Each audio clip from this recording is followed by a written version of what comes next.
Semua manusia akan menyesal di akhir. Semua penyesalan akan datang terakhir, di saat semuanya sudah terlambat untuk diubah. Ada jutaan bahkan miliaran manusia yang sudah merasakan penyesalan karena menyia-nyiakan 5 hal berikut ini. Apa saja? Nonton video ini sampai selesai biar kita tahu dan kita paham. Yang pertama, jangan sia-siakan hidup sebelum mati.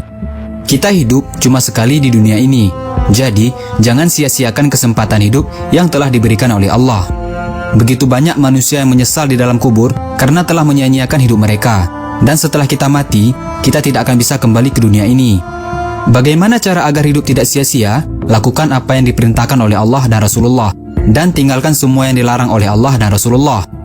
Itulah orang-orang yang tidak pernah menyia-nyiakan hidup mereka. Jadi, jangan sia-siakan hidup sebelum datang kematian. Yang kedua, jangan sia-siakan sehat sebelum sakit. Sehat itu adalah rezeki yang paling besar. Nggak percaya? Coba tanya pada orang yang sedang sakit parah. Apakah mereka pengen kaya?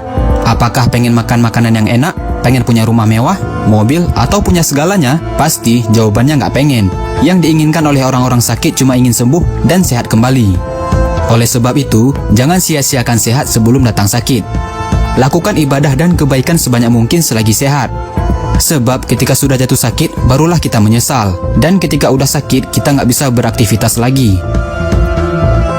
Yang ketiga, jangan sia-siakan muda sebelum tua. Muda cuma sekali, dan tidak ada orang yang bisa muda selamanya. Semua kita pasti akan tua, dan akan dimakan oleh waktu. Coba tanya sama orang-orang yang sudah tua. Pasti mereka memiliki beberapa penyesalan karena tidak melakukan sesuatu yang penting di masa muda mereka. Jika sudah tua, kita tidak bisa kembali lagi ke masa muda. Jadi, jangan sia-siakan masa muda kita dengan melakukan hal-hal yang tidak penting, seperti narkoba, pergaulan bebas, dan sebagainya. Penyesalan menyia-nyiakan masa muda itu sangat menyakitkan sekali ketika diingat pas udah tua nanti. Jadi, jangan sia-siakan masa muda kita sebelum masa tua kita tiba.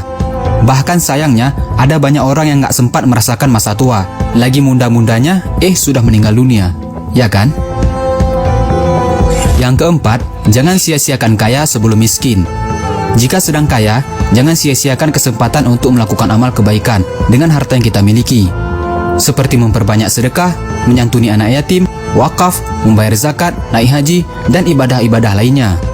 Sebab, kebanyakan orang kaya ketika sudah jatuh miskin, baru ingin bersedekah, baru pengen naik haji, baru pengen bangun masjid, dan sebagainya. Jadi, selagi masih kaya, jangan lupa memperbanyak ibadah dengan harta yang kita miliki.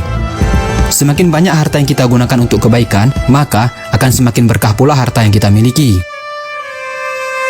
Yang kelima, jangan sia-siakan lapang sebelum sempit. Lapang dan sempit ini adalah perihal waktu. Kebanyakan kita ketika sedang lapang dan punya waktu yang luas, malas melakukan ibadah. Dan ketika sudah sibuk dengan pekerjaan, sudah sempit waktu untuk ibadah, baru deh terasa nyesal kenapa dulunya nggak melakukan ibadah sebanyak-banyaknya ketika sedang memiliki waktu yang sangat lapang. Jadi, jangan sia-siakan lapang sebelum datangnya sempit. Nah, itulah 5 hal yang jangan kita sia-siakan sebelum datang 5 hal yang mengerikan. Ingat, penyesalan itu selalu datang terlambat. Jangan sampai kita juga merasakan penyesalan yang pernah dirasakan oleh orang-orang. Jangan lupa di-share video ini sebanyak-banyaknya agar teman-teman kalian, sahabat kalian, dan orang-orang yang kalian sayangi nggak ketinggalan